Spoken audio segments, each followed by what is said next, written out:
One of the things my grandpa and I connected on was his Scandinavian heritage, specifically the fact that his father was a Danish immigrant. Niels Christian Martin Nielsen came to the United States as a young boy with his family in 1887. They landed in Iowa but eventually moved west to settle in Seattle, Washington. Martin's brother Frederick, however, has always been a mystery, especially to my grandfather. Fred worked as a machinist for several years in Seattle, Washington, where he received a job offer in Chile and boarded a ship never to be seen again. Grandpa was determined to find out what happened to his uncle, whom he had never met. The little my grandfather knew came from postcards that Frederick sent home, but the information was never enough to find him after all of these years. As I got older, I became more interested in learning about my ancestors. I made a personal promise that I would help my grandfather find his Uncle Frederick. First, I needed to piece together the information we did know. We knew that he moved to Chile, but didn't know exactly where he lived. We learned little things about the copper mine itself, but not enough to pinpoint his location. And we knew he got married and raised a family. Now, there were several issues I encountered right off the bat. I don't speak Spanish, not even a little.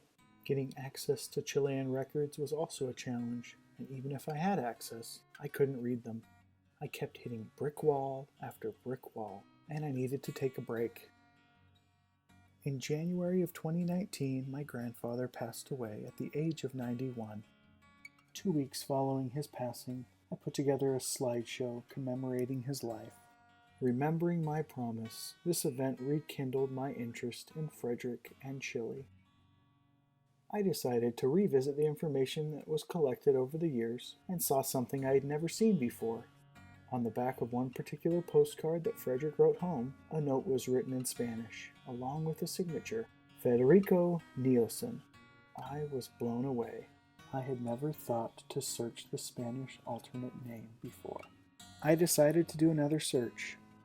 I logged into my family search and put the most basic search I could think of, name, Federico Nielsen.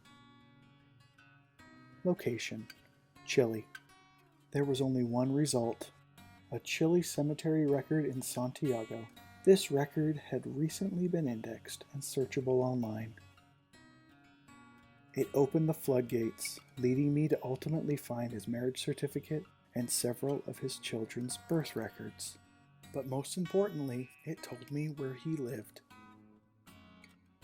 This experience was a testament to me that even if you hit dead ends with your ancestors, it doesn't mean you won't have success the next time. I had added all the new information to my family tree, as well as uploaded the photos I had scanned years before. I thought that this was the end of Frederick's story, but 2 months later I got a message on Family Search. Her name was Maria Jose. She is Frederick Nielsen's great-granddaughter.